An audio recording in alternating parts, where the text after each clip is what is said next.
Olá pessoal, tudo bem? Hoje eu estou aqui no bate-papo com o estomaterapeuta para falar de um assunto bem comum para quem trata de feridas, que é a hipergranulação. Nós temos aqui uma foto dessa alteração. Observem todo esse tecido, como que está a borda dele, as características deles muito granuladas, então ele tem um excesso de granulação aqui. As células, os ceratinócitos, ao invés de se posicionar horizontalmente, eles começam a amontoar, essa sensação de monte mesmo, onde a gente tem vários grânulos em excesso que vão além da borda da ferida, e isso é totalmente prejudiciável, porque eu preciso da minha borda livre para migrar células epiteliais.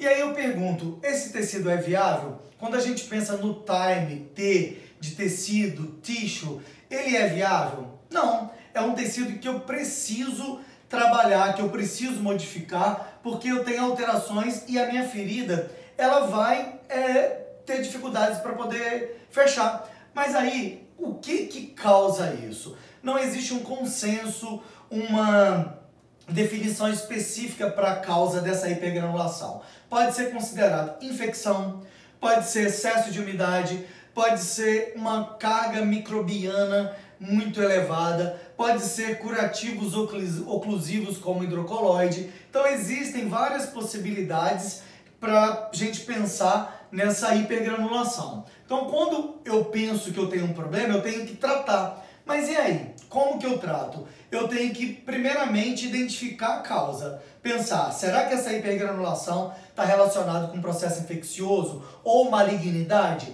Se for, eu tenho que tratar essa causa. É excesso de umidade? É uma cobertura que é oclusiva, que eu preciso pensar em modificar? É um excesso de umidade, então eu vou colocar uma cobertura mais absortiva. Então, sempre o tratamento vai estar relacionado à causa. Então vamos lá. Se é um processo infeccioso, eu vou ter que tratar ou uma terapia tópica, que a gente sabe o uso de prata ou outras substâncias, ou mesmo, será que vai precisar de antibiótico terapia sistêmica? É importante eu pensar nisso. É malignidade? Então eu preciso trabalhar junto ao oncologista para saber qual que é o prognóstico dessa pessoa, dessa ferida. É uma ferida que já foi abordada e tirada, ressecado toda a margem, com margem de segurança? Se é um curativo oclusivo como hidrocoloide, eu posso mudar o penso. Ou é excesso de umidade? Eu posso também manejar isso, aumentar a troca, colocar uma cobertura mais absortiva.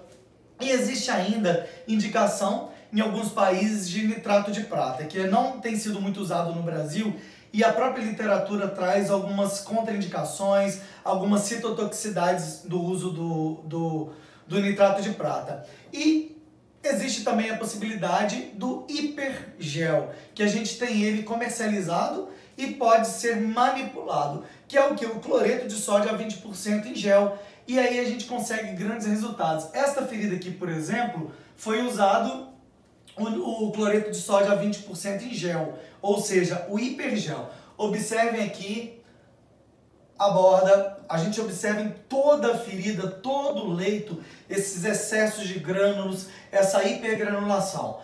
Começamos a usar o cloreto de sódio a 20% em gel, que seria o hipergel, que a gente encontra de forma industrializada. E olha a diferença, nós conseguimos nitidamente observar como aqui o tecido de granulação voltou a ficar viável, voltou a possibilitar a liberação aqui das margens para a migração de células epiteliais. E a gente consegue observar aqui nesse rosa mais claro já a produção de células epiteliais. Então a gente precisa intervir, tá certo?